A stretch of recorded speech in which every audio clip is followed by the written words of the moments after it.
Good morning, everyone. And again, hope you had a good, let me take my mask off here, a good weekend.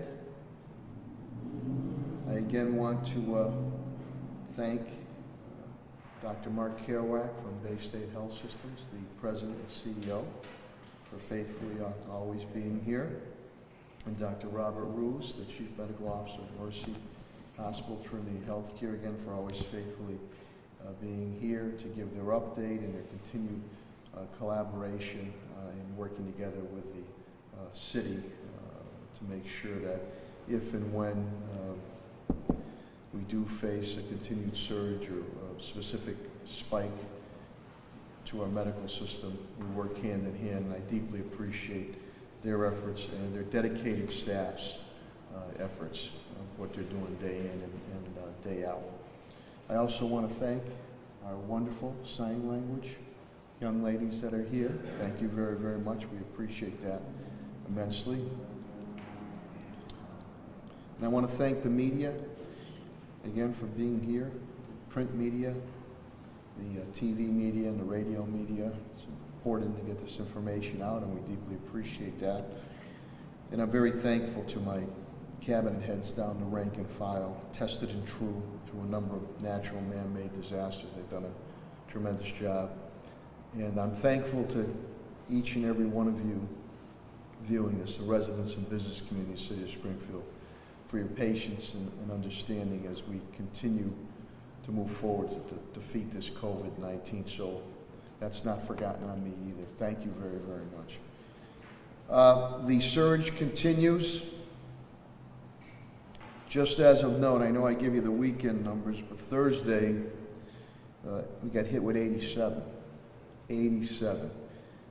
confirmed COVID-19 cases. I mean, we haven't seen those numbers since May and June. Over the weekend, Friday was 30, Saturday was 45, Sunday was 43. Total confirmed COVID-19 cases since this ordeal has started back in early to mid-March, 4,202. The weekend total was 118, which was a little bit lower than past weekend totals, but we had that 87 on Thursday. Helen will elaborate more on that. Our senior food, meals distribution, deliveries, home deliveries continue to our seniors that are in need. Again, we're very appreciative of Governor Baker to stop the spread. Testing continues, and we're working very closely with AMR and Director of Operations Patrick Leonardo. One good thing, there were no new deaths again. So we stay status quo at 133. And again, to those who have lost loved ones, our thoughts and prayers and sympathy and encouragement go out to you and yours from myself and from the city. Of that, 57 who passed were white, 31 black who passed away, 43 Hispanic who passed away, 2 Asian. The percentage breakdown, white would be 43%, black would be 23.3%, Hispanic would be 32.3%, and Asian would be 1.5%. In turn, long-term care facility deaths stay status quo at 57, residential at 76. Please go out and vote if you haven't voted already. Tomorrow, our polls will be safe and sound. I want to give a big shout out to my election commissioner, Gladys Iola, and team. They did an outstanding job, especially with the early voting. Everything went pretty seamless here at City Hall and at the Claudio Concepcion Greenleaf Community Center. So thank you. But please, if you haven't voted, make sure you get out to your polling locations tomorrow. I'm sort of old school, so I will go to my polling location and vote tomorrow. Halloween went well. It was quiet, but I want to give a big shout out. The Boo Bash we had, United Way, Paul Mina, and the United Way staff, they looked great. Great costumes. We did that Saturday mid-morning behind the TD Bank. We had just endless rows of families in their vehicles coming there, and they were there with the Springfield Police Department. We were handing out candies and apples and other Halloween gifts, and it just went fantastic. So again, you can always count on the United Way and Paul, Minot, and crew. Great costumes too. Thank you so much for making it a happy day for our families and children. They really appreciate that. I also want to give a shout out to C3 Policing in Forest Park, the Springfield Police Department, with my brother and sister Elks, who did a great job at the Elks Lodge on Tiffany Street, and Attorney Neil Phillips and Gary Delisle and the rest of the neighborhood and business crew. They've just done a great job. That was a very strong participation there. Those cars didn't stop there either.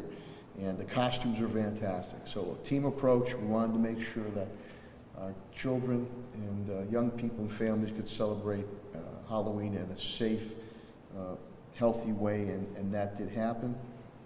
It was updated last night, earlier this morning. Eversource does have their storm room open. You know, we did face some heavy winds, so it is operating in case there's any fallout on that. At noontime, we will once again raise the Puerto Rican flag, celebrating Puerto Rican Heritage Month, and I want to thank retired veteran Sergeant Gumasino Gomez, who always partners the city to get this done. I appreciate his efforts. Schools, you're going to be getting updates from Superintendent Warwick and Facilities and Parks Director Pat Sullivan and Health Commissioner Helen Carlton Harris. We recently did, it was a very long marathon meeting with the school committee last Thursday night, and we gave them an update with Bob Kirshner, our industrial hygienist, on what we are going to do to our buildings, when we are ready to go back into the buildings. And Pat also brought, what is it, the Star Wars thing there? R2-D2 is here too, a carrier system which he will demonstrate. That'll be going in, the MERV, HEPA filters, I-Waves, we're going to be doing that also. School sports, and I want to thank Commissioner Helen Carlton Harris, Superintendent Warwick, to try to get them resumed, but we have to do testing. And Pat Sullivan, I want to thank. So we're probably going to be testing about 600 student athletes before we consider going back. They will restart. They will speak to you on that. It wasn't sexy, but it was very important. The Water Shops dam, we've secured that through our resiliency grant, and that saves any type of negative activities of flooding occurring in that Maple High Six Corners all the way down to the south end. Much the same we did with the Van Horn Dam to make sure we protected the flank of Bay State Medical Center and our north end area. I'd like each and every one of you to be cognizant out there. There are fraudulent unemployment claims going out, and that's right. Yours truly faced an unemployment claim, a layoff slip. I guess I thought you had to do it via election, but many of my staff also received fraudulent unemployment claims. I want to thank Millie Johnson, who's the director of my mayor's office, Consumer Affairs. She did a great job. So be cognizant of that. Just don't fluff that away. You have to check with your credit rating agencies, and you have to check with the unemployment office to make sure that it is filed that this is fraudulent. But that has been going on across the country, and a number of my staff also got hit. The Oasis Food Bank at Central High School continued even with the difficult weather Friday. I want to thank Pat Sullivan, my Chief of Staff Tom Ash, for coming through to make sure they had the equipment they needed to serve 3,500 families, which we do every Friday with vegetables, fruits, meats, foods, milk, and we work very closely, obviously, with John Foley, Oasis Food Bank in Western Massachusetts. So we appreciate that. On the police report, Deputy Bill Cochran will represent Commissioner Clapper today. She is attending another meeting that she has to be at. For myself, they're down 4 with COVID-19. Halloween, Deputy Cochran, Bill indicates, was quiet. It was very good, but they had a busy weekend. They took 10 firearms on 6 separate incidents off the streets. He will elaborate on that. We continue to prepare, working with our election division, police, state police, Sheriff Kochi, National Guard, if needed.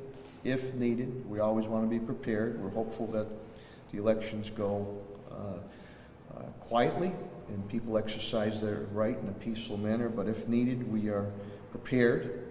The Smith & Wesson shooting range, which is a very good investment to not only save officers' lives, but save other individuals' lives, and state of the art. And we'll also have IIU and also other various departments will utilize that to bring revenue in. But that was very, very important. On the Springfield Fire Department, Commissioner Calvi indicates to me there's 2 down on COVID. They had a couple fires, Endicott Street and Elijah Street, but they're in good shape. DPW, Chris Signoli, 1 down, but he has 6 that are testing pertaining to COVID-19 right now.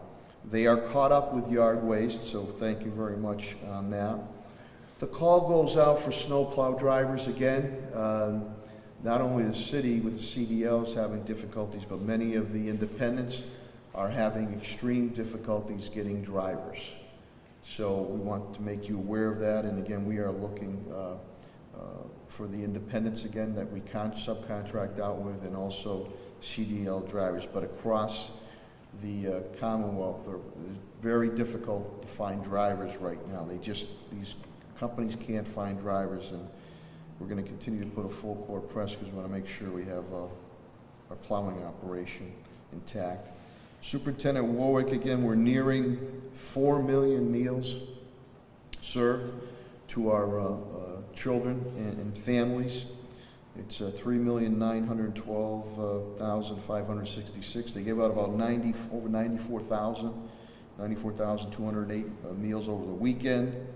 Danny will go into the building update report with Helen Carlton-Harris and Pat Sullivan, Bob Kirshner, John Kerrigan, who did a great job. What was very pleasing, I think Pat Sullivan probably indicated, or Dan Warwick, that Bob Kirshner, their firm, they handle many, many school systems across New England and Northeast, and he didn't know what he was going to walk into with an older type buildings, and he said he was very, very pleased. Springfield's well ahead of many other districts, so that's a testament, again, to Pat Sullivan and his team, so we're very happy on that. Danny, Superintendent Warwick, will elaborate that we will have a town hall meeting, I believe on November 10th, to explain to the public what we're going to do or not do pertaining to moving forward with our school system. We will have an official vote of the school committee Thursday, November 12th on that. Flu shots continue, iPads continue out with the pre-K. Superintendent Warwick updated me this morning, 20,000 laptops have been given out to our students, 20,000. So again, we're ahead of the curve on that. On facilities and parks, Director Sullivan indicates he's down 3 with COVID-19. He continues to review all our buildings, including besides schools, our public buildings. He will do a carrier machine. He'll demonstrate to you that, what we're doing with our schools and other buildings. I mentioned the school testing of sports. We're awaiting what happens with the C Arena, depending on what the state does. Tentatively, we're looking at November 7th, but we don't know yet, pending with the state. Patrick Leonardo just gave you a shout out earlier, but thank you again for your continued efforts at AMR. Finances, as indicated, which you demanded, that MGM check will be coming in today for $2.3 million. Since this ordeal started, we've spent $10.7 million. 6.2, we've been able to, it's down to 6.2 on deficit spending and on grants. We've lost about $5.8 million in revenue since this started. I'm down about $400,000 for FY21. CAFO TJ Plan again indicates to me we're putting in our information for the second round of the CARES grant from the state grant. And if you translate it out, Hotel, motel, meals taxes, if this continues, you're looking at $84.8 million in loss as far as spending going on. And as you know, we grab a percentage off that spending from hotel, motel, and meals taxes. Chief Development Officer Tim Sheehan indicates to me, again, we put that $2 million aside with Wayfinders to help out people with mortgages, rents, and utilities. That money is really burning up now. It's about $890,000, moving very quickly. We've helped out 311 families. We have to be cognizant that the eviction moratorium is done, so we're working behind the scenes pertaining to any foreclosures that might occur. Also, Director Sheehan will remind you, each and every one of our businesses out there, please, please, please, there is $50.8 million that Governor Baker has put out there in grants. That deadline is November 12th. And again, if you need any technical assistance, Tim will give you the information on how we can help you. The workforce training, which we mentioned a couple of weeks ago on technical aspects, I'm hopeful that that announcement will go out this week on how we're going to proceed. We're the homeless mental health unit to help out with our police department and drug addiction. That is getting set up. We're hopeful that that'll hit the streets very shortly with those subcontractors that we have to assist our police department and deal with some of those panhandlers too. City Solicitor Ed Pakula indicates to me, as usual, they're working very closely with Election Commissioner Gladys Oyola and with the DOJ and ACLU, as we do on monitoring our election aspects. They're doing this across the country and across the Commonwealth, and we'll work in hand as we've done before. On that, Attorney Bill Mahoney, HR and Labor, indicates, again, Connecticut and Jersey have bounced Massachusetts off, that we can't travel there. If you do, you have to follow certain activities. With that, I'm going to bring up the hospital update.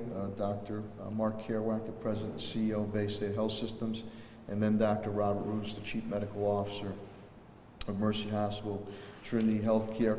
And we're going to do what we've done in the past couple of months. As soon as they're done, so they can get back to their important duties at their respective medical establishments, they will take questions from the press. So without further ado, Dr. Mark Kerouac. Thank you.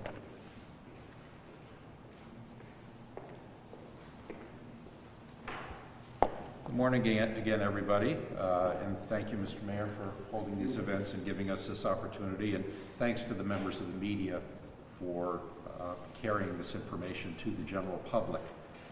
Sadly, I have to tell you again that COVID-19 is continuing to increase across the world, across the country, across our state, and here in Western Mass. The United States has passed 9 million cases, and over the weekend nearly got to 100,000 cases in a single day. That's 2 times the rate of new cases that we were seeing back in the summer when it was surging down in the south. Deaths continue to hover between 750 and 1,000 a day. The state of Massachusetts has gone from 17 to 121 towns in the red. And I made one of my low-tech graphics to show that to you all. You don't really need to squint your eyes even from the back of the room to see that there's an awful lot more red on the bottom, which is the middle of October, compared to the top, which is the middle of September. It's not a pretty picture. If you look in the greater Springfield area, actually across Western Mass, there are about a dozen towns that are in the red, meaning that there are more than 8 cases per 100,000 residents averaged over the last, per day, averaged over the last 2 weeks. In addition to Springfield, there's Agawam, Chicopee, Holyoke, Westfield, to name just a few of them. Springfield, a few months ago, you'll recall, was in the green, quite an accomplishment for a large city, meaning it had fewer than 4 cases per day per 100,000 population. We're now approaching 16, 4 times that many. Hospitalizations and deaths statewide have doubled in the last 6 weeks. The test rates have also roughly doubled, more than doubled, between 2 and 4% positives to up to 5 to 7% positives per day on an individual basis. Bay State Health was at 8 patients a couple of months ago. A few weeks ago, we got up to 20. A couple weeks after that to 30. Over last weekend, over 40. We've come back down today to 38, with 32 in our Springfield campus and 6 in our community hospitals. I hope that's a trend, but we'll have to wait and see. There is no one in the ICU, and that's good, and it's related to the fact that we're dealing with a younger patient population, as well as having better treatments to keep people out of the ICU. We're testing up to 1,000 people today, and we have no issues with personal protective equipment. We could open up to 100 beds if we needed to without shutting down elective cases. We could open up to 300 beds if we needed to, if we discontinued elective cases as we did back in March and April. The president of Bay State Medical Center, Nancy Shendel-Fallick, who you've heard from at these meetings, continues to confer with the governor and Secretary Sutters of HHS, who chairs his COVID task force 3 times a week on planning for surge on a regional basis. There are no signs of spread among our staff or patients at any of our hospitals. Therefore, it is safe to come for regular care, and don't put it off because other diseases are not taking a vacation just because COVID is spreading through the community. So you put all this together, and we are clearly in a second surge as a state. And sadly, it couldn't come at a worse time as people go back indoors and consider their holiday plans. About 10 days ago, I went down to the editorial board at the Springfield Republican and offered an opinion on how to have a safer holiday gathering. Not safe, perfectly safe, but safer. Based on the trends in the last few weeks, I would say it got riskier to do anything as a gathering beyond your immediate family, which is what I'm planning to do, a gathering of only 5. It's riskier to have a gathering in any red city, and that includes Springfield. And I understand people are going to make up their own minds about this sort of thing, but please consider the severe effects on elderly individuals and on people with chronic diseases, specifically obesity, diabetes, high blood pressure, heart and lung problems, or immune impairment. Even for healthy people with none of these issues, you should remember that this disease is not easy for people at low risk, and a small percentage of folks end up having chronic problems. If you are going to or hosting a holiday gathering in a red city or town, or in some other high prevalence area, whether you're driving or flying, I'd recommend lying low 2 weeks before the trip and testing yourself a few days before traveling so you can get the result before.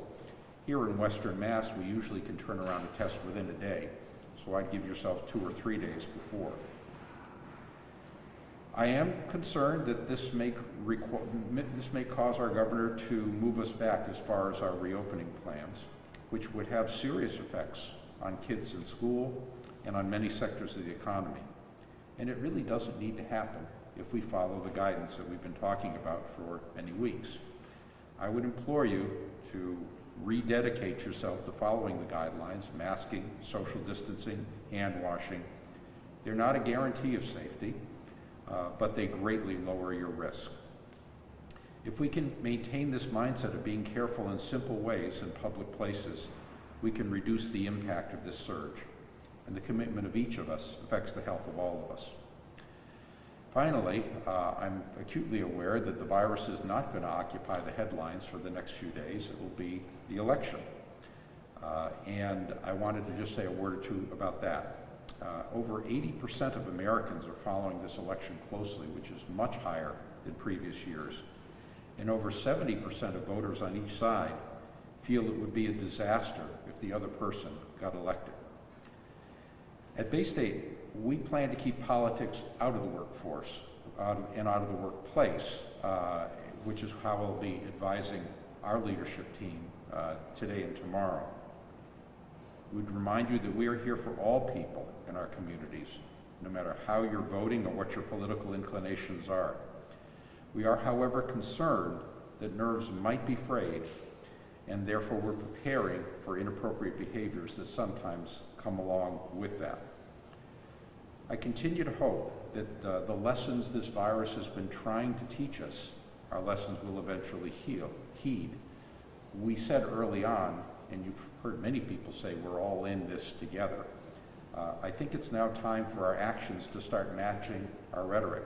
This virus has been teaching us for a long time that we need to start acting more and more like a community and concerned with each other. And I hope that we can find a way to do that and step up in a way that is consistent, because that will get this under control even before we have definitive treatments like a vaccine. Thank you for your time today, and again, thanks, Mr. Mayor, for taking the time for offering this opportunity.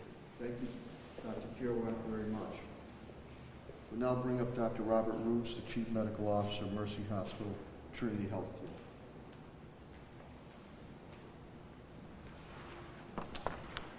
Thank you, Mayor, for the opportunity to be here, and to your entire cabinet for the ongoing continued work and leadership and communication with our community, and also to the media for continuing to report out on this important issue week after week. Unfortunately, the news that I have to share is similar to what you just heard, that the state of the pandemic here in our community and across the country is not good. Despite each of us and all of our public health officials sounding the alarms for weeks on end, the second surge of infections and hospitalizations here is upon us. It's here in the city of Springfield and the surrounding communities. It's present throughout much of the Pioneer Valley with some exceptions. It's upon us in Boston and in Hartford, where ICUs are filling up. And it's most certainly upon us throughout much of the country where viral transmission rages on. At Mercy Medical Center, we have seen the number of hospitalized patients more than double in just the past week. We went from about 3 to 6 patients on a given day hospitalized last week to 13 hospitalized today, one of which is in intensive care, and we'd seen our high this week as many as 15. We've also seen our test positivity rate be at 3% for 2 consecutive weeks, which is more than 3 times what it was just about a month ago. To put it into perspective, we have not cared for this many patients with COVID hospitalized at one time since the end of May. That's 5 months. And we have not seen this many positive tests week over week since the end of April. 6 months. We had had 2 distinct periods where we had 0 hospitalized patients with COVID at Mercy, and unfortunately now we're seeing that reverse itself with pretty significant magnitude. And as we've heard, we are not alone. Across the entire state of Massachusetts, the number of hospitalized patients has doubled from the collective low point of 300 now to over 600. And there's been a rise of the test positivity rate to over 6% amongst individuals. There are more than 120 cities and towns in the red, as was mentioned, which represents a third of all the cities and towns across the Commonwealth. And with the exception of Berkshire County and Franklin County, you'll see that most of the state is dotted in red and yellow. Hampden County, over the past 2 weeks, has had the highest test positivity rate of any county, right at 3%. And Massachusetts has been added to the travel advisories of several of our nearby states, like New York and New Jersey.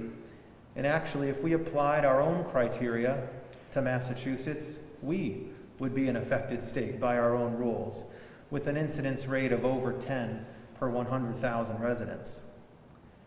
We also know that the United States right now is setting the worst kinds of records at a very critical time in this pandemic, with record numbers of new infections daily at nearly 100,000, which has led to rising numbers of hospitalizations and deaths related to COVID.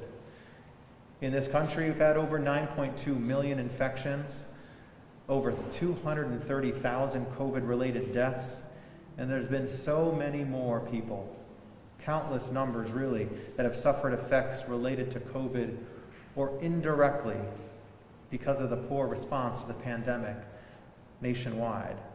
A recent analysis showed that COVID has led to over 2.5 million years of life lost in this country alone. It's impacted the health of older people as well as younger. The pandemic has resulted in massive unemployment, the shuttering of many businesses.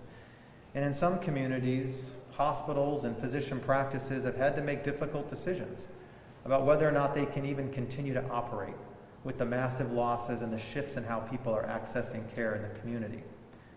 Across the globe, that concern has been magnified. There's been more than 46 million infections.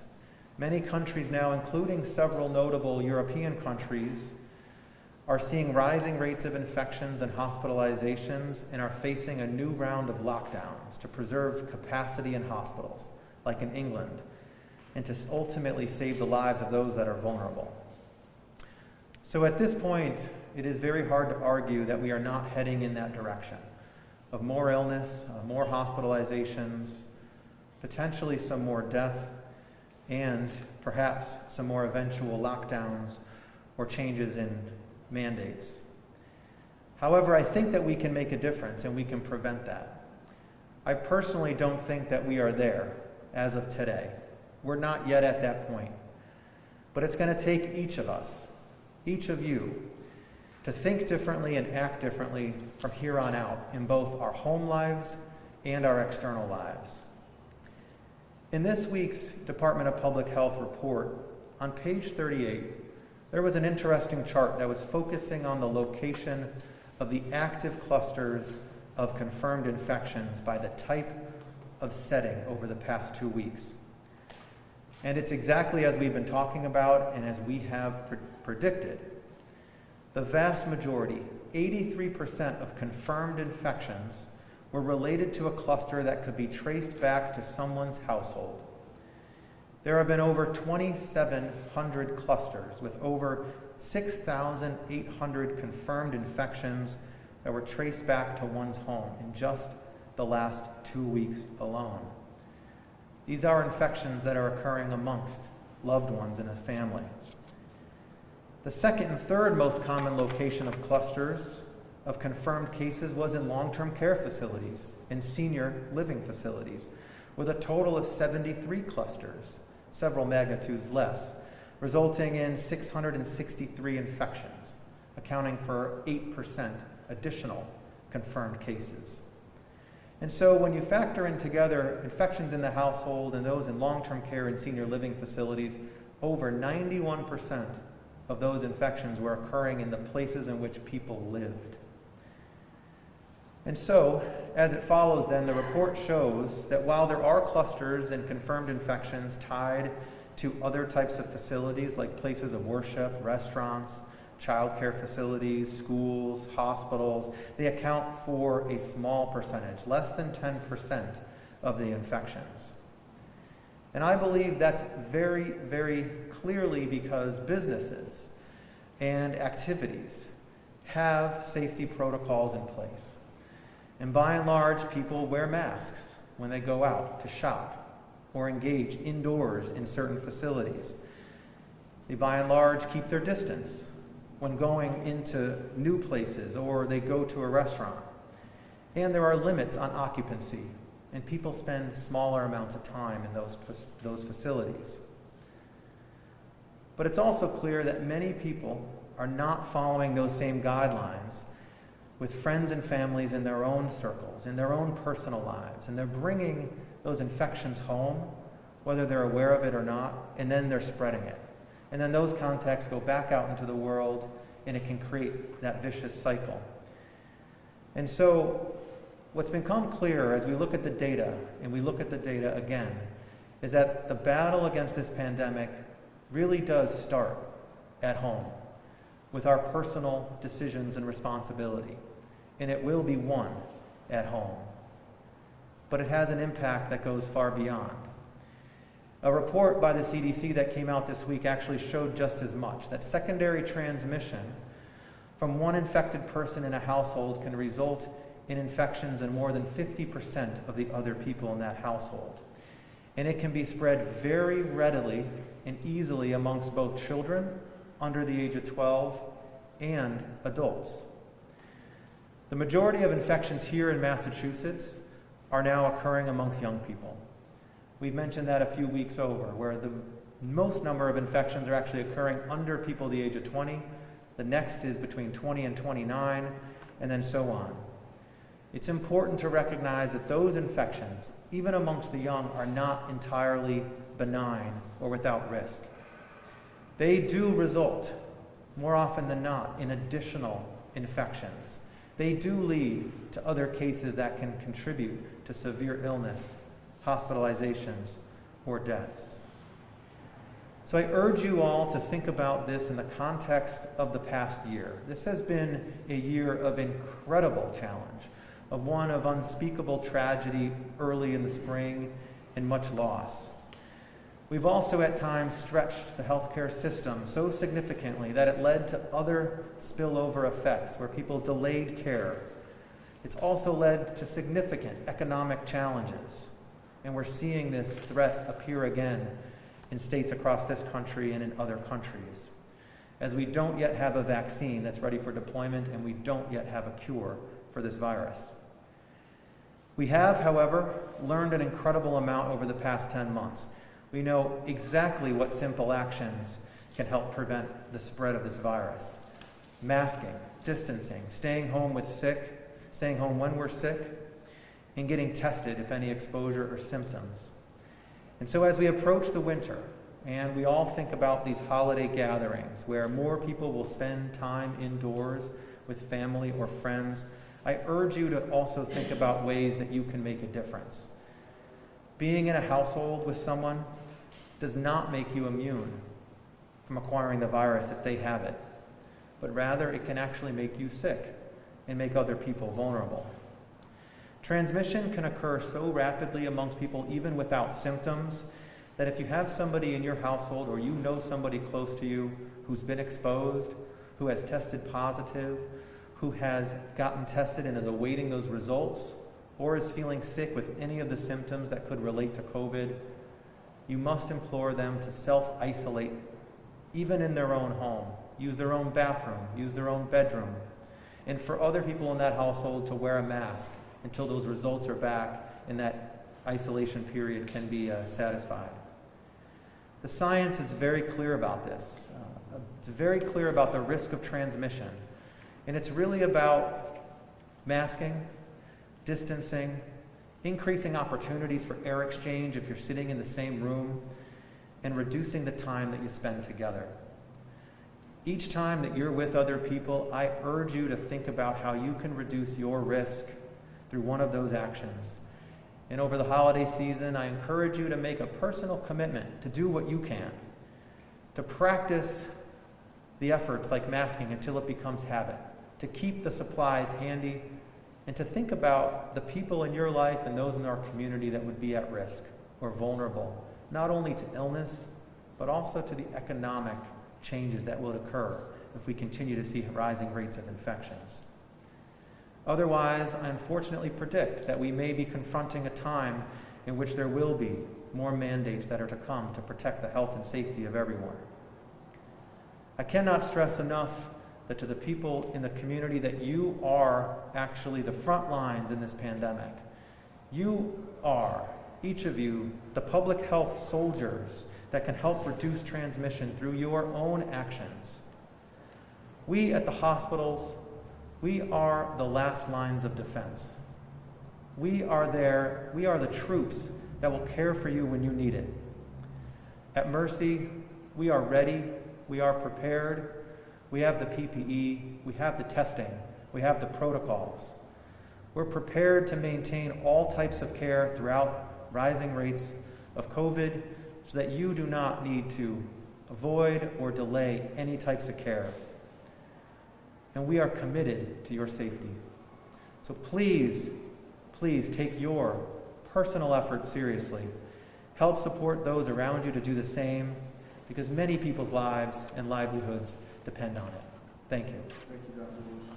Lewis. now Dr. Kerouac and Dr. Lewis, take any questions or comments from the media, please. Any questions or comments? Paul? What do you think about the idea of, I guess it's been referred to as serial testing, where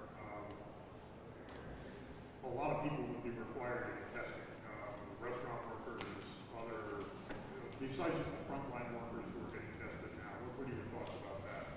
Yes, I think rapid, frequent testing with rapid turnaround has been the key to success for many other countries, Taiwan and South Korea, for example. Here in this country, we have been limited by reagents.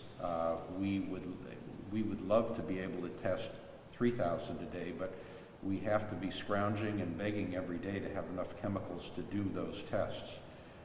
If indeed you were able to test frequently, as let's say some colleges and universities do, you could even settle for a lower sensitivity test because the effect on the crowd would be to suppress transmission. So I think it is a smart part of a strategy, not the whole strategy. We know from the White House that didn't work as the only strategy, but it can be a smart part of a comprehensive strategy. And I wish we had more in the way of materials to make that happen. I just would reinforce that point. I think it's incredibly important. We've seen that actually with the schools and universities, representing a very low percentage of the numbers of infections, very, very few clusters of infections that have resulted in further spread. And that, short of all the recommendations that I mentioned in terms of masking and isolating in one's own household, that would be another opportunity to intervene in that within households and amongst close family members if there was more wide-scale, rapid, accurate testing available.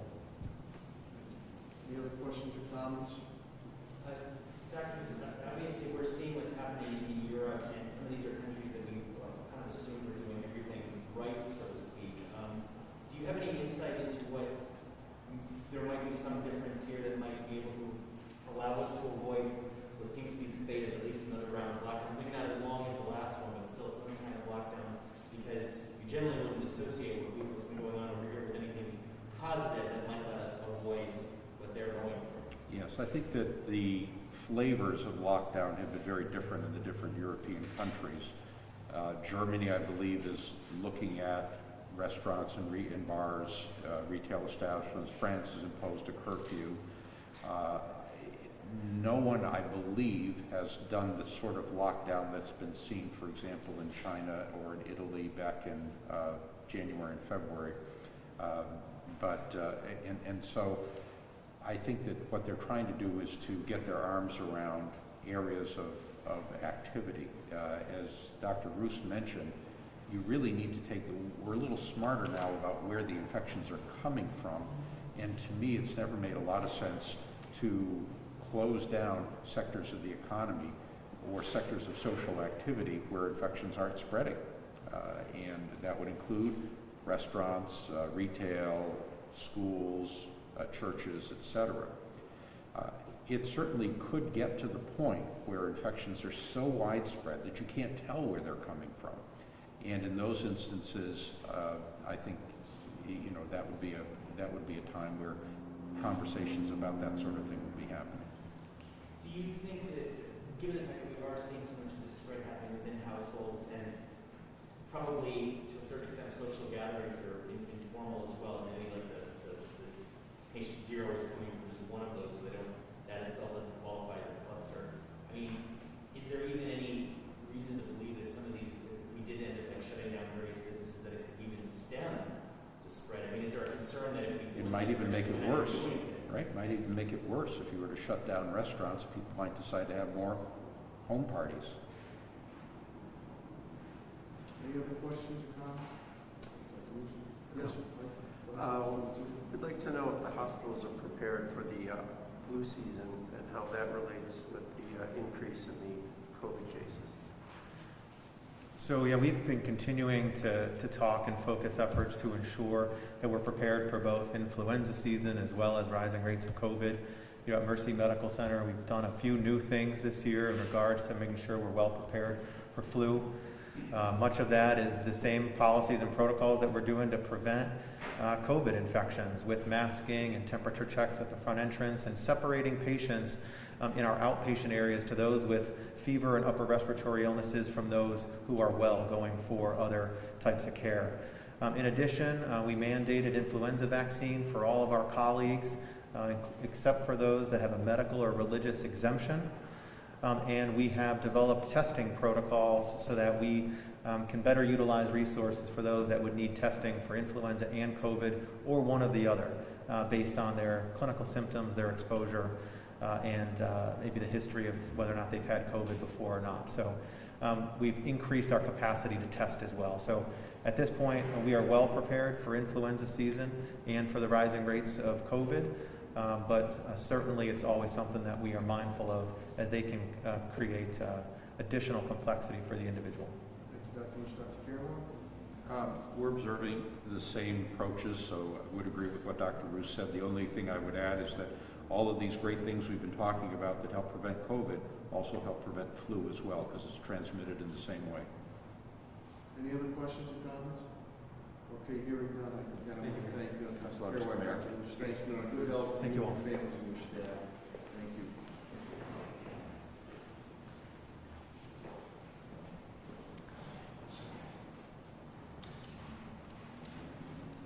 We're now going to bring up our Dr. Anthony Fauci and Commissioner Helen Carlton-Harris, who's done a tremendous job. And don't worry, if they fire Dr. Fauci, you'll still be calling the shots here, Helen. They're not going to fire him. Well, they shouldn't fire him. They're not fire Dr. Fauci. That's right. You need a Vanna White here or not? I had my Vanna, but he has left me. Thank you, Bill. And why don't you turn this one over for me? Thank you, sir. I appreciate you. Thank you, Mayor. You are always willing to jump in no matter what. I appreciate it, even if it's turning the charts. Good morning. So the numbers are very, very clear. Statewide, there are 155,660 positive cases. The deaths on the state level are 9,788. Here in Hampton County, there have been 10,359 positive cases. The deaths are 821. In Springfield, our cases are 4,202, and the deaths are 133. Since March 9th, for 35 weeks, the city of Springfield has stood before you every Monday and attempted to give you the necessary information to make good decisions. I am going to begin with our charts to my left. The first chart shows you the number of cases in the city of Springfield over the past week. And as the mayor indicated, on Thursday we had 87 cases, which we have not seen since April or May of 2020. Monday 36, Tuesday 41, Wednesday 31, 87 on Thursday, Friday 30, 45 Saturday, and 43 this Sunday. We want to look at the cases by month, because that is important to understand where we were and now where we are. In March, when we began this pandemic, the city of Springfield reported 54 cases. In April, that went up to 1,069 cases. In May, we had 1,300 cases. Then in June, we began to get this virus under control. We had 289 cases. July, 328 cases. And then August was our lowest case count of 182. September, 318 cases. And then in October, we are seeing the highest number of cases at 867, the highest cases that we have seen since April and May. We want to look at the cases by age. The cases by age, under the age of 10, there were 26 cases this week. 11 to 20, 74 cases. 21 to 30, 62 cases. 31 to 40, 60 cases. 41 to 50, 28 cases. And 51 to 60, 30 cases. 61 to 70, 22 cases. And 71 to 80, 10 cases. And 81 to 90, 1 case. Let's take a comparative look at where we were last week and where we are this week. Every day last week, our cases exceeded the previous week, with the exception of Friday, where we had 51 cases, and this Friday there were 30 cases. Every other day has exceeded the cases that we have had in the prior week. And of course, the one that stands out to each of us is that 87 cases that we had on Thursday. Let's look at the cases by percentage of age. 52% of the individuals who tested positive last week were 30 years or under. In the 31 to 50-year-old age category, that was 28%, and then 51 and older was 20% of the cases from last week. We want to look at zip codes. Zip codes, you can see at the zip codes where we're seeing the highest cases. 01104, 62 cases. 01108, 46 cases. 01109, 66 cases. However, those areas of the city where I told you the cases were low, we are now seeing an uptick in those zip codes as well. 01118, 23 cases. 01119, 19 cases. 01129, 14 cases. And 01151 had 13 cases. If we look at these numbers by percentage, you see that 01104 was 20% of our cases, 01107, 11% of our cases, 01109 was 21% of our cases, and 01108, 15% of our cases. As you can see, again, we're seeing in every zip code in the city of Springfield, cases are going up. Take a short look at race in our city. When you look at the form that asks for race, what it says is Asian, Black, White, American, Indian, and Native, and Pacific Islanders, and unknown. And so when you look at the race, it does not allow us by our forms to pull out under race Latinx or Hispanic. But when I researched the data, that other category is Latinx, that 33% that you're seeing in green. It does show up under ethnicity where it says Hispanic, non-Latino, or non-Latino Hispanic. They are under that category where it says ethnicity, but not captured under the race category. And so we have to do some digging in order to come up with that data. But that 33% should say Latinx.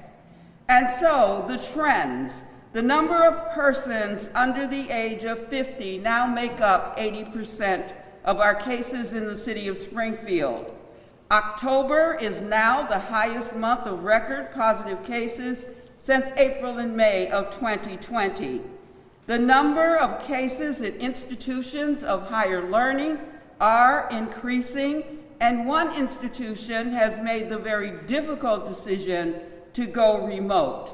You have heard, and it is true, household transmissions continue to be the primary source of infection. Small and large gatherings continue to be another primary source of infection. 32% of the individuals who had a positive case last week were under the age of 20. 40% were between the ages of 21 and 40, and so that makes 72% under the age of 40. We have had an uptick in cases, as I talked about, across the city of Springfield, but 55% of our cases are in 01104 zip code, 01108, and 01109. So what have we done over the past week? Our outreach has continued to neighborhood councils and civic associations. I have heard from groups that they need assistance with information, with face coverings, and being able to have educational materials. We are in the process of printing 5,000 additional flyers so that we can give them to the neighborhood councils, civic associations, and community-based organizations who request them. They are in a multiple language. We will hand out and have our educational materials at the libraries for their curbside events, and we are going to make sure that we are handing out materials as we hand out our lunches at our senior center and Springfield public schools. On November 10th, the Department of Elder Affairs will have a drive-through Thanksgiving, we believe, and we will have information and individuals there to give information to our seniors about how to keep themselves safe. We have held another task force meeting to discuss COVID-19, flu, and cold weather. We appreciate all members of our community who have participated with the Springfield Department of Health and Human Services in this effort. The City of Springfield Public Schools, Springfield Department of Health and Human Services, Springfield Department of Parks Facilities, in conjunction with Fallon, you have heard, will conduct a Stop the Spread testing site at Central High School on Tuesday and Thursday of this week. The primary purpose is to test the over 600 student athletes, those who are actively competing and those who are practicing, and cheerleaders will be tested. We also have asked Fallon if a family member is with their student athlete to test them as well, and because it is a Stop the Spread site, that will happen. I want to personally thank the mayor, the superintendent, Mr. Dan Warwick, the assistant superintendent, Liddy Martinez, nursing supervisor, Jeannie Clancy, and Ann Mistabar from our office, and Dwayne Early, the athletic director, and Patrick Sullivan from Facilities and Parks for cooperating. There is one thing that is amazing to me about the city of Springfield and our partnership as a cabinet. When a need arises, we collapse around that need and we get it done. And I very much appreciate the fact that we will be able to test all of the student athletes, and we will get that done. We continue to monitor businesses, restaurants to enforce the face covering mandate. And as the doctor said, that is not where we're finding the primary source of infection. I have had the opportunity to spend Saturday in many box stores, in many convenience stores, going from place to place just to observe. And I can tell you that people in our stores are, for the most part, taking this very seriously and adhering to the mask mandate. You must remember that the mayor and the Department of Health and Human Services put a regulation in place to mandate face coverings. That was done May 6th. That mandate or legislative mandate is still in place. And so we want to make sure that you understand, as the public, you should wear your face covering in any place that is open to the public, or if you're indoors and someone comes in your environment who is not a part of your family, who is visiting, and you may want to consider wearing face coverings even when you are around your family members. Remember, that this virus is spreading indoors amongst families in small gatherings. And so face coverings are mandated. Waiting in line to go in a store, shopping in a store, waiting or riding on public transportation, riding in a taxi or other ride service vehicles, seeking health care, going to essential businesses, and when working or performing jobs that interact with the public. Entering or exiting restaurants. Face coverings are not required at home because we can't be in your home every day. But, as I said, if you have individuals coming into your environment who are not a part of your household, who you are not around regularly, you should immediately put a face covering on. When someone comes in your house to check something, for example, I had to have my furnace cleaned. I took the gentleman's temperature, I made sure he had on a face covering, and I stayed 6 feet away from him.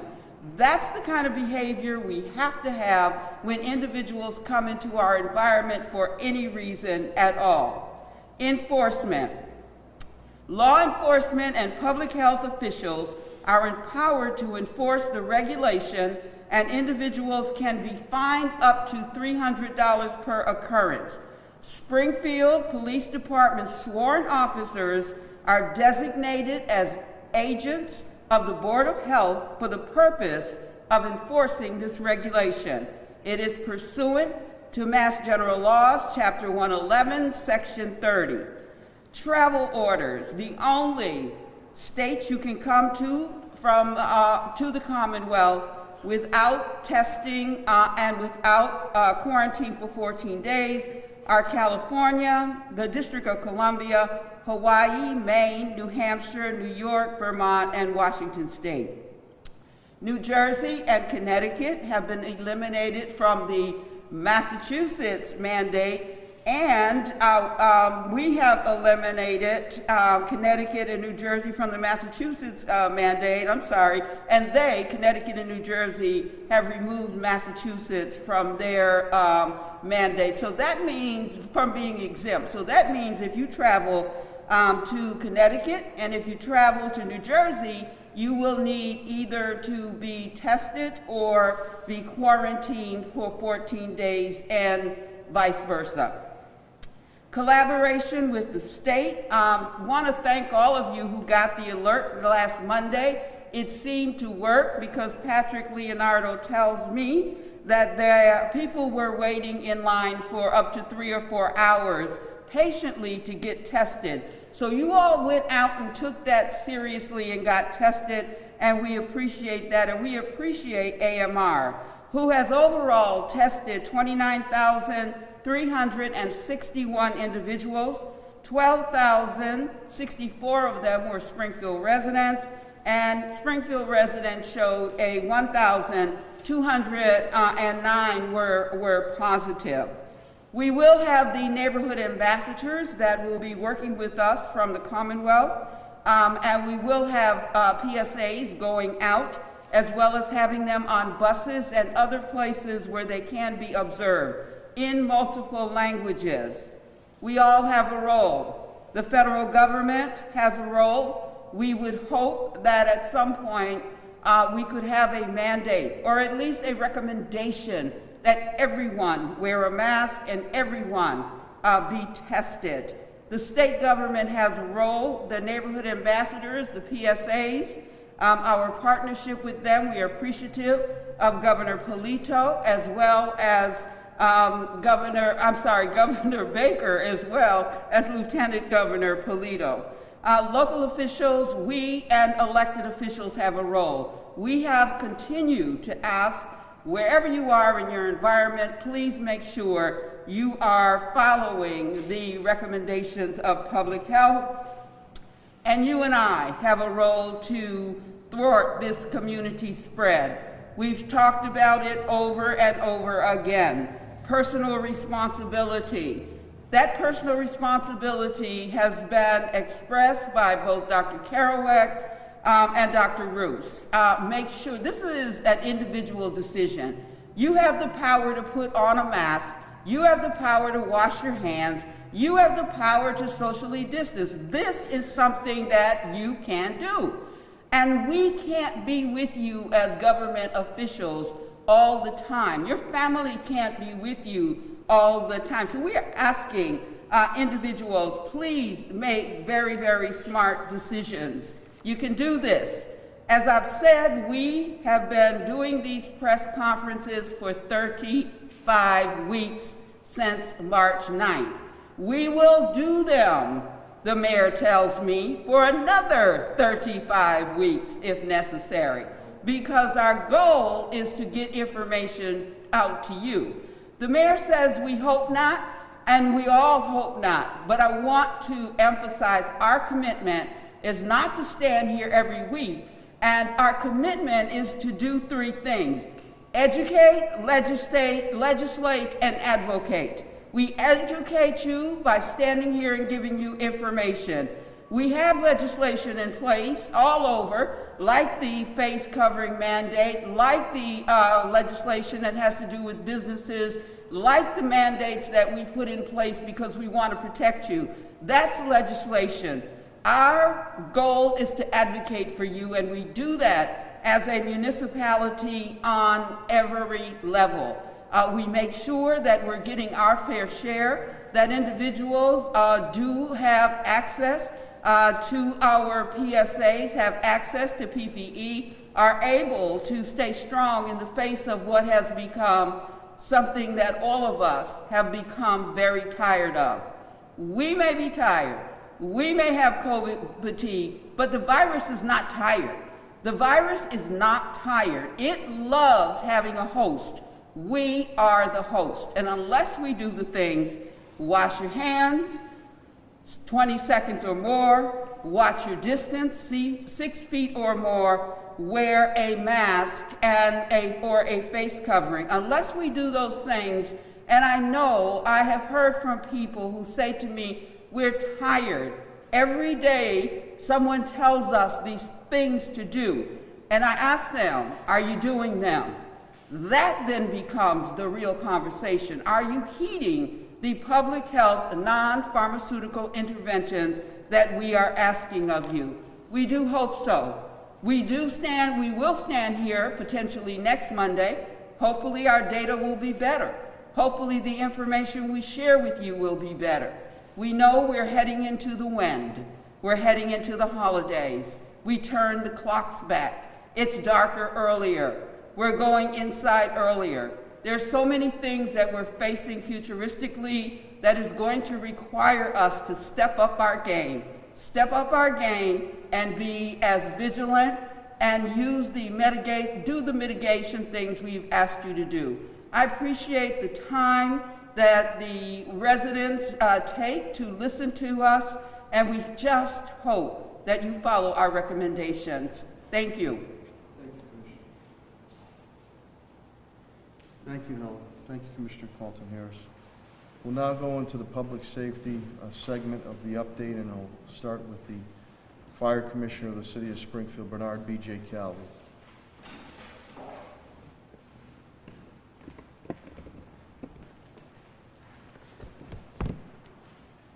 Good morning, everybody. Thank you, Mayor.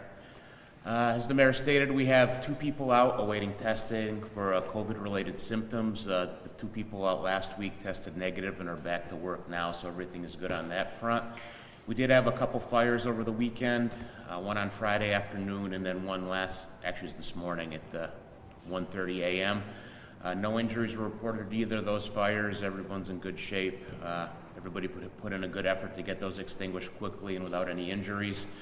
I do have a warning for everybody today. The wind is going to be blowing at 45 to 50 out there, so if you're out walking around, be careful of falling tree limbs and anything that might come down, and that's all I have for this week. Thank you very much. Thank you, Commissioner Calvi. Now, representing Commissioner Cheryl Clapper is Deputy Chief Bill Cochran, Springfield Police Department. Good morning. Thank you, Mayor. Over the weekend was relatively quiet. The Halloween activities on Saturday were good, quiet, no real issues. But we did have, like the mayor told you earlier, we had 10 firearms recovered over on 6 separate incidents this weekend. I'll go over them briefly. On Saturday at 2:15 in the morning, officers went to Fenwick Street to check on a man who was reported sleeping in the car. When they checked him for his safety, they found a gun in his pocket, illegal gun in his possession, and he was placed under arrest.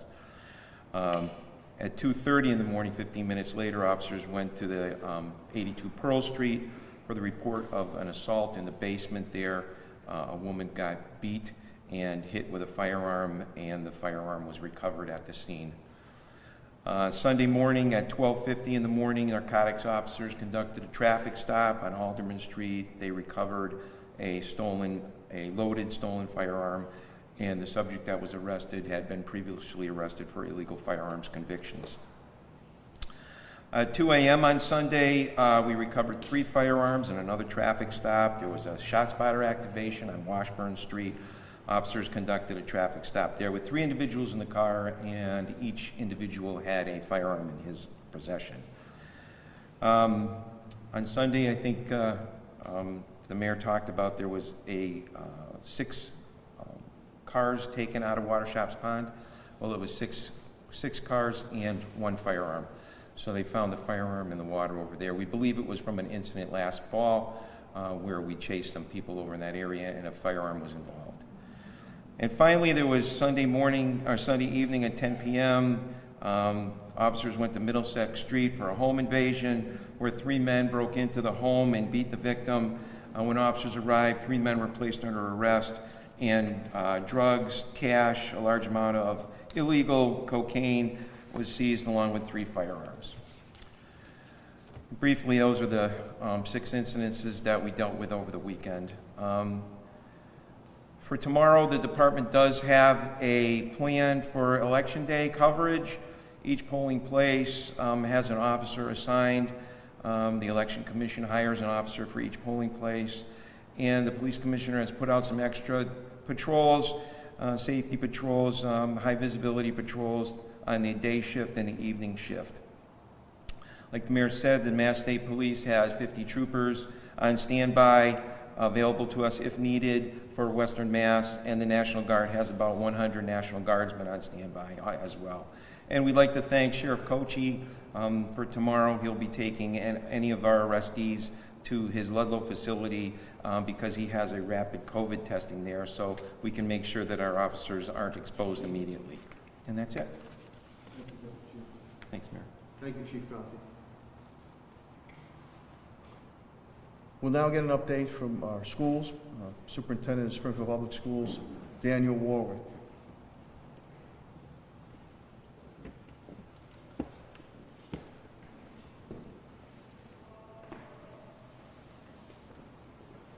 Thank you, Mayor. Good morning, everyone. As the mayor said earlier, our meals program has been going very well since we closed down in March. And again, this is for a city with a great deal of food insecurity. We've distributed 3,912,566 meals, and this weekend alone, 94,208. So congratulations to Sodexo, our partner, and Patrick Roach and the team from our lunch department that have done an absolutely fabulous job. And again, when you think of it, we're going to go over 4 million meals this week.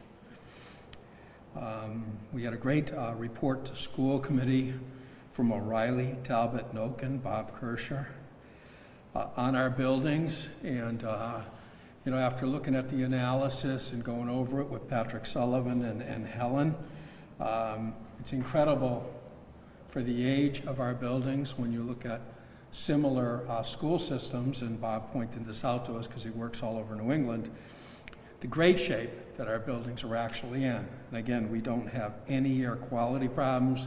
This is about improving ventilation. Pat will go over it later, but the mayor has stepped forward and said that he's going to put the money into providing these carrier units, again, under the city budget, so that won't inhibit our ability to provide services to our kids, but so that our air quality will be up and will actually meet the Ashrae, a higher level of standard than other schools in the Commonwealth, who are the only ones shooting for this Ashrae standard.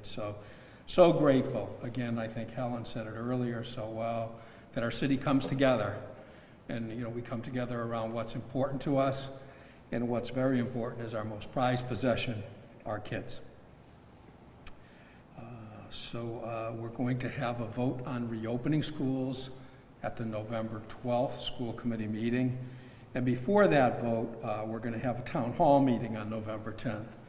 We had a very, very successful town hall type meeting back in August when we made our decisions on opening. We're going to have a similar event. The participation was great, and everything was done in multiple languages that reflect our community. Working with Helen and her department, we're also providing flu shots at several of our schools, and that's still going on because that's going to be very, very important for us as we reopen. Again, working very closely with Helen and her department, we're going to be able to do a sports restart, but with appropriate testing for our 600 athletes. So we're going to do that testing outside Central High School this week, Tuesday and Thursday, and we're going to have more information. But all of our student athletes will be tested so that we know we can restart safely. Again, we've invested heavily in technology. The mayor talked about the laptops. Now we're distributing iPads to all of our preschool students, so working on that. And again, any family who can't go to the school to get an iPad, we're using our transportation company, again with the mayor's support, so we'll actually deliver those iPads to those families. We have a helpline that we put in place over a month ago that's taking a lot of calls and helping us deal with all of our technology issues. And we had a significant ransomware attack. We briefed you on some time ago. We're in the recovery mode from that attack. And again, our priority was our systems for our students, and all of those systems have been up and running with minimal interruption. Thank you, Mayor. Thank you, Superintendent Warwick. We're going to piggyback. I'm going to bring up Pat Sullivan, Facilities and Parks, so you can piggyback off, especially the school buildings. The Director of Parks and Facilities, Patrick Sullivan. Thank you, Mayor. Springfield made a critical decision this past summer after reviewing the DESI standards that were provided to our superintendent of schools. After conferring with Helen Carlton Harris and our industrial hygienist, we met with Dan and Mayor Sarno, and it was decided to raise the bar for the city of Springfield and follow the Ashrae Standards. And Ashrae stands for the American Society of Heating, Refrigeration, and Engineers. They had issued an epidemic task force document on July 7th, 2020, and Springfield chose their document over the DESI document. In that assessment that was provided, we found that 51 of our Springfield school buildings meet the Ashrae guidelines for school ventilation per this document. And I have to credit Mayor Sarno. He has invested over $40 million in the Springfield school systems and the heating and ventilation systems, and that investment has prepared us to deal with this epidemic. 4 school buildings require additional ventilation, and that was no surprise. They are Brightwood, Homer, Kensington, and Springfield Day Middle. These are our oldest school buildings in the system. So what the city will be doing to ensure that we meet the Ashrae standards in those buildings is to purchase this carrier unit. It's an air scrubber machine. It works very efficiently. What it does is takes air from the bottom of the unit, and it passes through a series of filters, and that filter rating is over a MERV 20. Right now they are recommending a MERV 13 filter in fighting this virus. And then it brings the air back up to the top of the unit. We will be modifying the unit with a diffuser, and the unit will be very quiet. But each classroom in those school buildings will have it. Any room that's used in a basement will use it. And I have to again credit the mayor. Called me Friday morning after the presentation Thursday. He wants to extend these units to our fire stations, police department buildings, municipal buildings, any building that we have people meeting or congregating. He wants these units. So, Mayor, we have calculated those numbers and we'll work with finance. The other technology that we are going to purchase is the iWave technology. And basically it's just barely 4x6. It's a little black box. It gets installed into the ductwork system of the building. And what this air purifying device does, it uses it's called needle point bipolar ionization to create equal amounts of positive and negative ions. So what that does is it takes the hydrogen molecule out of the virus or the mold that is passing through that system, and basically it ensures that virus or mold or pathogen will die. And then it also helps it attract the remaining particles to the filtration system. So these units, again, per the mayor's directive, will not only be installed in the school systems, but also in any municipal, fire, public safety building that can accept that technology. So, Mayor, I just want to thank you enough for all your support, and the city will be spending over $1 million for this technology. But again, I think the city of Springfield, we want the best. When Helen and I set these tents up on Worthington Street, we used the iWave technology. I would like to think that is probably the reason why that they treated over 30 people that were positive, and none of it was transmitted to the staff that were working in that. So we, as a group, we treat every building and everything that we do as if our own personal family is going to be involved. So again, I appreciate all of my fellow cabinet members for their support. Thank you, Director Sullivan, and your team, John Kerrigan, have been absolutely fantastic, and I'm glad we've been able to make the investment, really well over $600 million when it comes to our new and rehabbed schools that we have built on it. But the HVAC, again, with Bob Kirshner, the industrial hygienist, he was pleasantly surprised because he does not see this in other systems around. So this is if and when, and again, Superintendent Warwick will continue to consult with Commissioner Helen Carlton-Harris, Patrick Sullivan, if and when how we decide to move forward for the second marking period. But we do want to be prepared when it does come time to get our kids back into school, that they'll be safe and sound. But we look forward to having that town hall meeting November 10th, and then we'll have the official vote on how we will continue to proceed educating our children on the school committee meeting of November 12th. With that, I'm going to bring up DPW Director Chris Signoli, and he will give you a brief update pertaining to the Department of Public Works. And I appreciate those young men and women of DPW. They've been out there day in and day out, and I appreciate that. DPW Director Chris Signoli.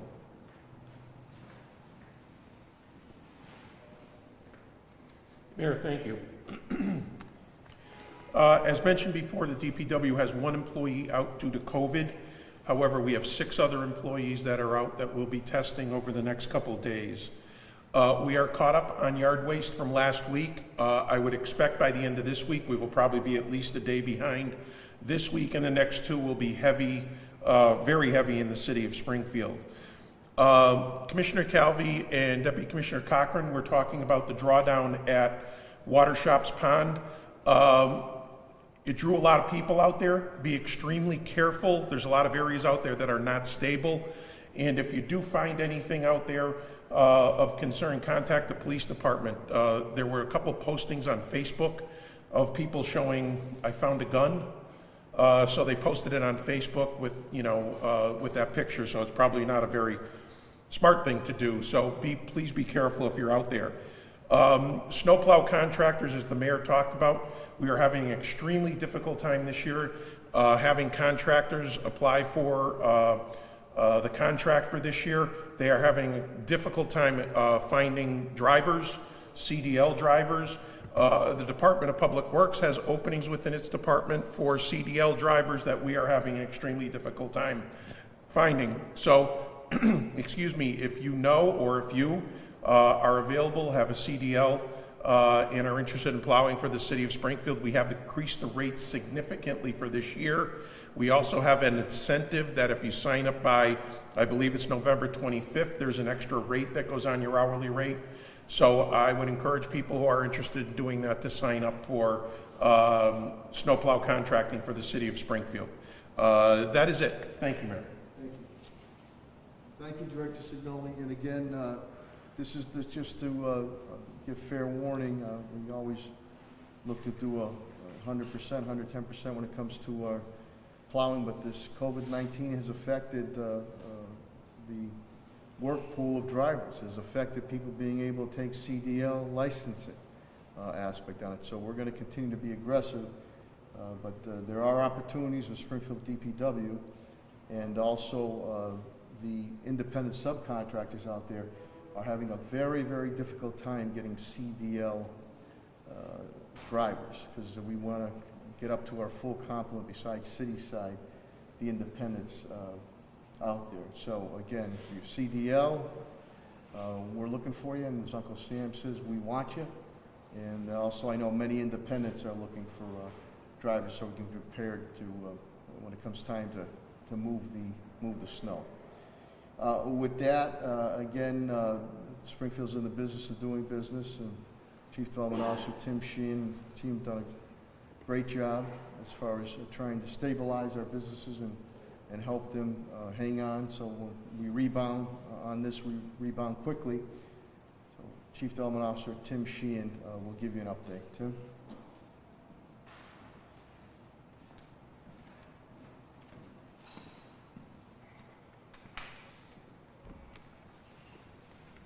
Thank you, Mayor. Just wanted to remind everyone that the Commonwealth of Massachusetts has made $50.8 million in grants available, as the mayor indicated. The purpose of the grants are to support small businesses, micro-enterprises, and their employees and families, and the communities at large. Massachusetts Growth Capital Corporation is administering the funds.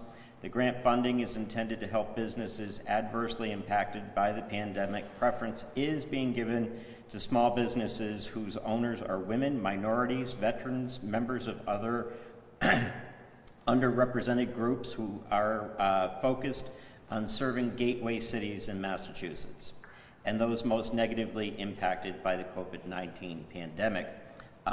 Preference will also be given to applicants that have not been able to receive or have gotten any aid from other federal or state programs related to COVID-19. Applications are due in on the 12th of November at noon. If you are a business and have an economic need, please contact Massachusetts Growth Capital Corporation, area code 617-523-6262, or go onto their website, empoweringsmallbusiness.org, to download the application. If you need technical assistance in filling out the application, please contact the Office of Economic Development. We can refer you to a technical service provider. Update on the rent, mortgage, and utility program. As the mayor indicated, we have roughly $890,000 that's been dispersed to 311 families. Our original allocation to this program was $2 million. So the funding is going very quickly as the moratorium on foreclosures and evictions has been lifted. The homeless outreach and healthcare providers such as Mercy Medical Center have been hiring up in response to the homelessness effort that we advanced funding into last month, and we are anticipating that those programs will be fully staffed within the next couple of weeks, and that we will be activating that programming. Our work continues with Common Capital on small business assistance. Common Capital continues to do intake and outreach to small businesses that are interested in getting city support. And consistent with the governor's economic focus on workforce development and training, the city will release this week a significant tech training grant RFP. Thank you, Mayor.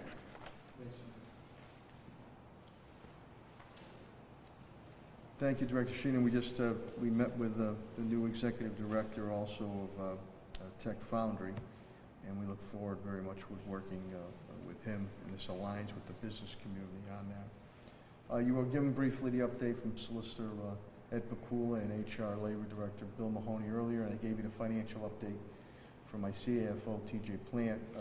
So with that, we will open it up to any questions or comments that the media might. Audrey, go ahead. I wanted to ask about your final message to voters about poll safety, COVID-19, and tomorrow. Yeah, go vote. You know, and I'm very proud of Election Commissioner Gladys Oyola and her team and the whole city staff. They did a wonderful job in early voting here at City Hall and the Claudio Concepcion Greenleaf Community Center. The poll areas will be safe and sound. I'm old school. I'll be going to my polling area early tomorrow morning on it. And again, they will be secure. There's always a police officer there, and Solicitor Pakula will head up the division that works every year. DOJ and the ACLU are doing this across the country on it, so it will be safe and sound. Be prepared at certain high volume times. You might have to wait a little bit, but just be prepared, and we welcome you. And I tell people all the time, you got to get out. You want to be heard, get out there and vote. That's what Veterans Day is coming up next week. And even though we can't have our great parade, we will be honoring our veterans. But those veterans and their families, many have made the ultimate sacrifice to give us the ability for democracy and to give us the ability to live lives the way we want to, whether good or bad. And how do you do that? With a vote. So please, it'll be safe and sound. And if you haven't voted already, we had a very brisk pace on early voting. In the drop box, everything went well. Your polling locations will be open 7 a.m. To 8 p.m. and we'll be ready to rock and roll as we did during the primary, which was some very big contests, and we had strong voting going on then. We'll have strong voting going on now with a presidential election, but yeah, get out there and vote. One follow-up question with respect to public safety. Yeah. I know that you mentioned that there's been some additional patrol. Are there any particular places or locations that you guys are watching with respect to unrest or any gathering areas that you guys are planning to patrol around you? That's for us to know. That's for us to know, and again, that's if anything should rise. One thing, myself, my administrator, we'll always be prepared, as you've seen. So if Commissioner Clapperud, they've had their strategic meetings. We've had our strategic meetings. Deputy Cochran is here. Extra details will be out and about. If needed, I would hope people would exercise their right to vote in a peaceful manner. If needed, as I have done before, if the National Guard is needed, or the State Police is needed, or Sheriff Nick Cochie's crew is needed, they will be on beck and call, if needed. If needed. I'm very hopeful that once again the residents of the city of Springfield, a lot of times when these things do occur, it's usually outside agitation that occurs, but we're looking forward to a peaceful voting aspects. But we want to make sure that all my residents, no matter what creed, color, or background, and business community, are protected. And I done it before. I will do it again if necessary. Mayor, just to follow up on that, are there any specific credible threats that the city's aware of? No comment. No comment. No comment. Anything else? Yes, ma'am. Just in case the COVID keeps surging, is there any plan for what would happen if you needed to shut down? We'll await to see what Governor Baker might have as an edict, but again, with Dr. Kerouac, who served on Governor Baker and Lieutenant Governor Polito's review board, you pinpoint the areas, and again, we're going to balance our decisions, Mike, on public health, sciences, and medicine, but I'm also trying to balance keeping businesses going too. So I think Dr. Kerouac backs that up, being a very highly respected medical professional, saying, you know, we're not looking at a complete lockdown here. We're going to continue to stress the message and educate what residents and businesses need to do, but that would be a last gasp type thing. We're staying in phase 3 right now, step 1. And, but you have to look at it, where specific areas where it's coming from. You understand? I mean, Helen's been out there at the box stores, the restaurants. The uptick seems to be identified in households, homes. So we're going to continue to keep pressing. I can't thank enough Patrick Leonardo, AMR. They've been great, and Governor Baker, Lieutenant Governor Polito, Secretary Sutters, and Helen and I were always, I don't want to say screaming at times, but always saying we want more testing, more testing, more testing. And we've been able to get that, and we still want more. And Helen's also being much more aggressive, picking up the pace. She's going to expand expansion of the contact tracing, which is key on it. But I think the big thing here, the age demographic has shifted tremendously compared to March and April and May and June, where it was older individuals getting this virus. She told you the percentages. And our young people, you think you're invincible. You're not. You're not. Huge percentages, 30 and under, 20 and under. So you're not invincible. We need you to follow these guidelines. You might say, I feel fine. You might be passing it along to another loved one or the young or old. So think of that, and think of those individuals on it. So we'll see. I think even, again, I can't speak for the governor, but I think if anything came, I don't know if it would be across the board. We have designated areas, the green, which we were at one time for a mid-sized city in America. It was a tremendous accomplishment. We want to get there again. Yellow, red. So I think you'd have to pinpoint, identify those areas. You isolate those areas, and then if you have to take a step back, you do that with those certain areas. Again, I want to balance public health, but I also want to balance keeping livelihood and jobs going. What else? Paul? I've got a question about the machine. R2T2? Yeah, that's Sullivan. Want to turn it on there? Sure. I guess it causes a little bit of We'll just turn it on for a second.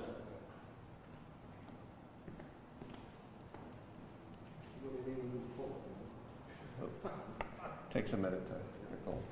What are these costs? We are working with procurement, but they're roughly about $2,000. And so how many do you have to buy for the schools? We are going to be purchasing 300 for the schools and about 160 for municipal government. And there's some, thank you, and there's going to be some additional expense in installing these, correct? You're going to have to do some electrical upgrades. Yeah, and those 4 school buildings will be spending an additional $500,000 for the increase in electricity that they will take.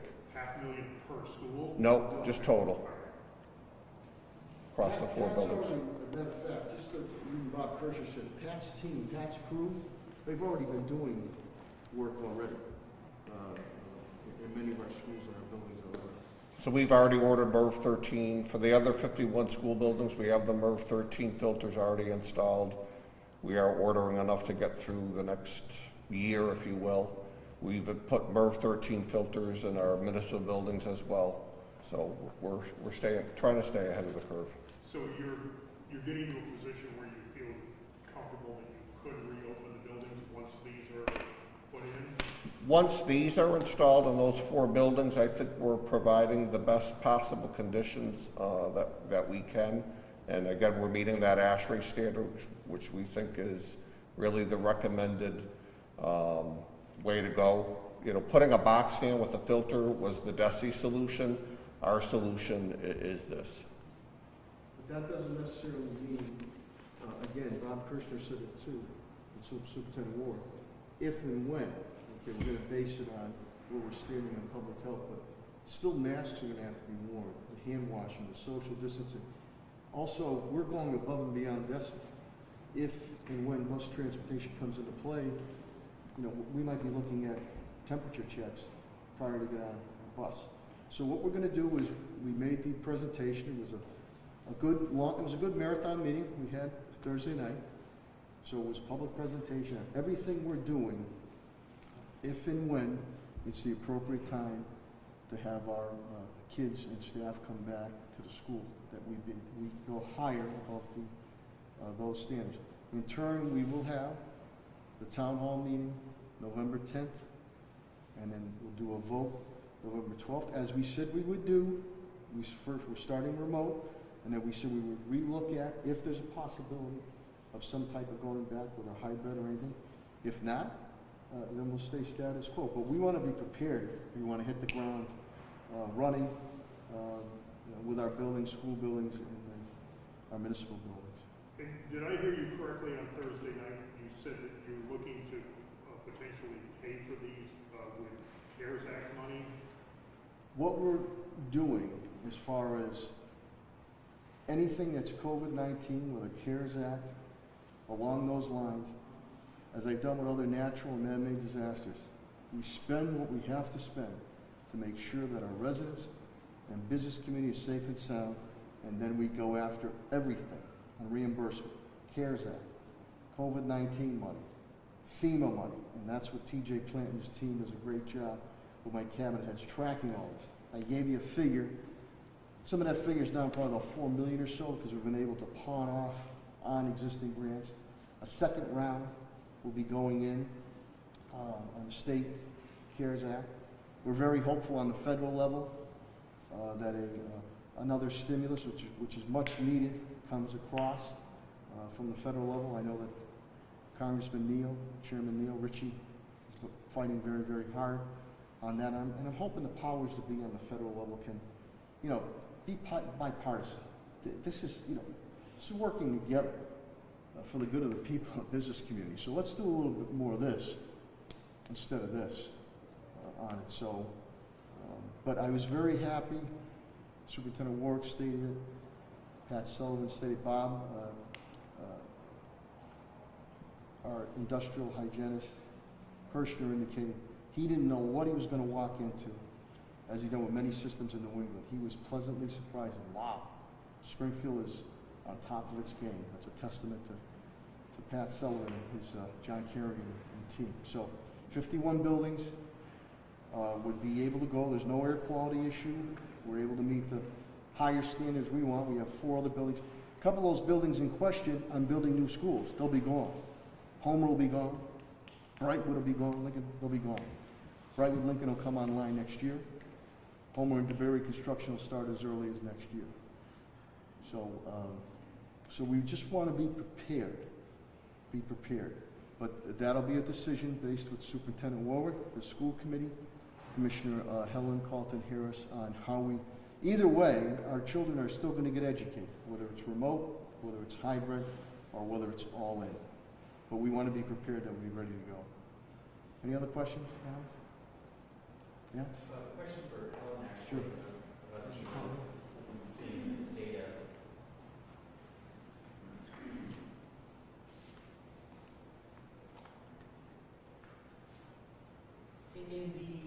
So the state released its data last week about where we're seeing some clusters, and the emphasis was on households. I'm curious if in your office's contact tracing, if you're getting any sense of where it's coming into the household. My assumption is based on, if I understand it correctly, that if the person who got it was only like one other person, it wouldn't count as a cluster somewhere else. So the cluster can only be identified in the household itself. Are you seeing any source of where the virus is actually getting into and out into a household and thus creating a cluster there? Because that wasn't necessarily apparent. So the contact tracing that we have identified is not tracing it back to restaurants, businesses, convenience stores, or other facilities. So we ask individuals to report where they have been, who they have been around, and it is not being traced back to businesses. Your question around what's the source? Somehow the virus is getting into the household, and what is that source? We have not identified it as exterior to the family household clusters.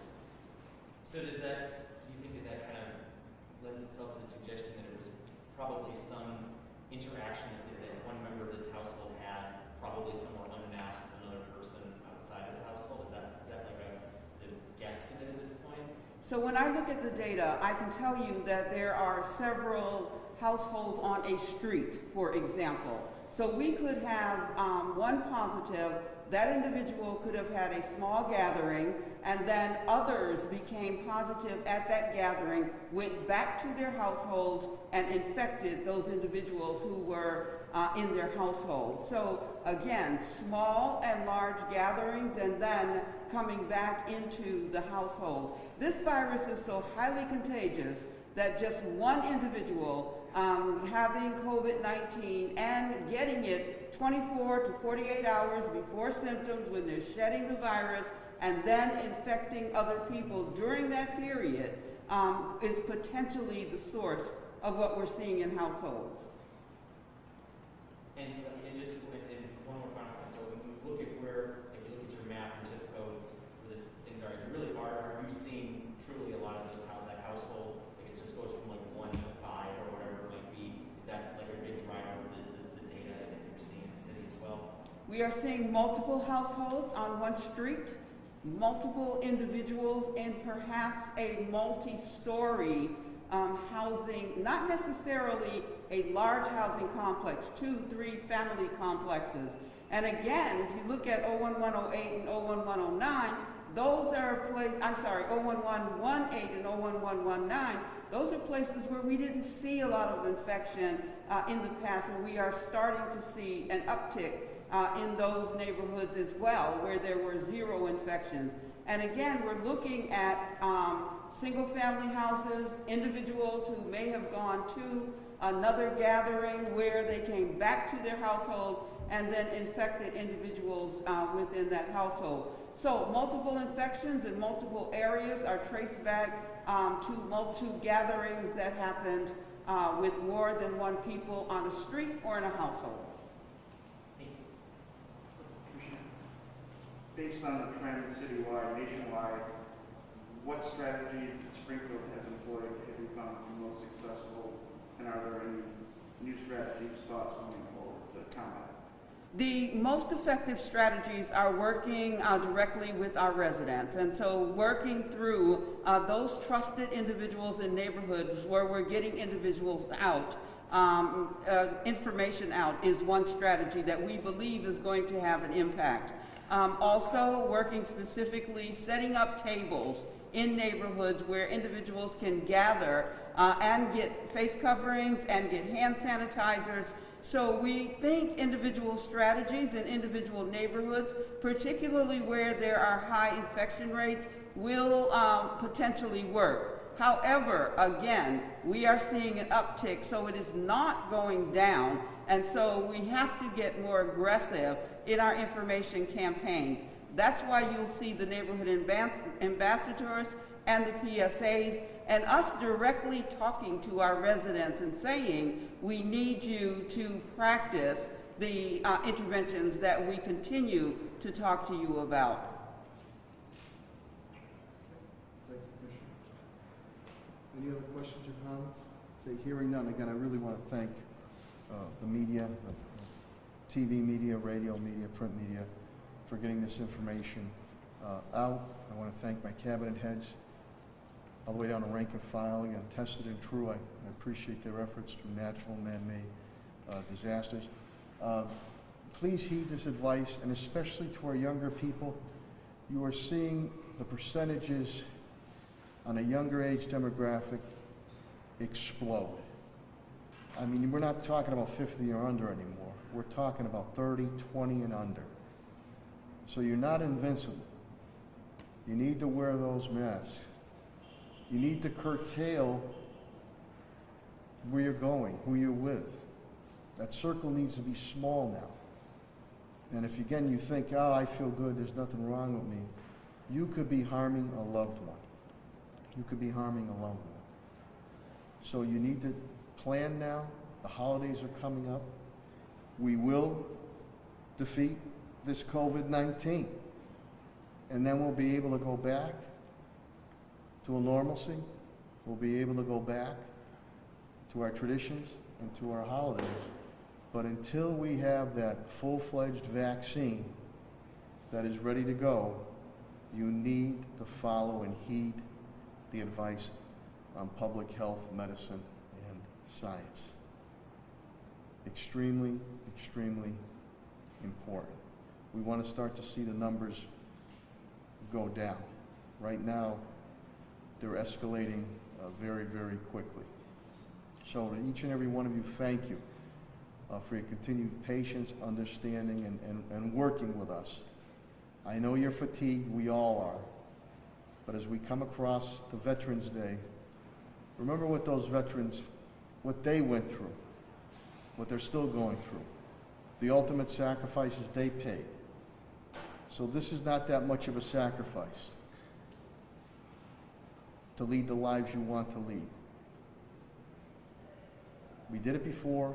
I know that we can do it again. So wear your mask. Have a mask on you all the time. Even if you're with, make sure you have it. Can you take up, have that mask. Wash your hands. Social or physical distance 6 foot away. If you don't feel good, stay home. If there's any question, asymptomatic, you can get tested. AMR, Patrick Leonardo, Director of Operations, you can get tested. There's no issue with that. Helen's crew calls on contact tracing. Please answer that phone. Nobody's there to get in your business. We're getting in the business of making sure you and your family are okay. And we're going to pick up the pace on that. So let's end on a good note. Go out, have a good day, good health, and God bless. Thank you very much.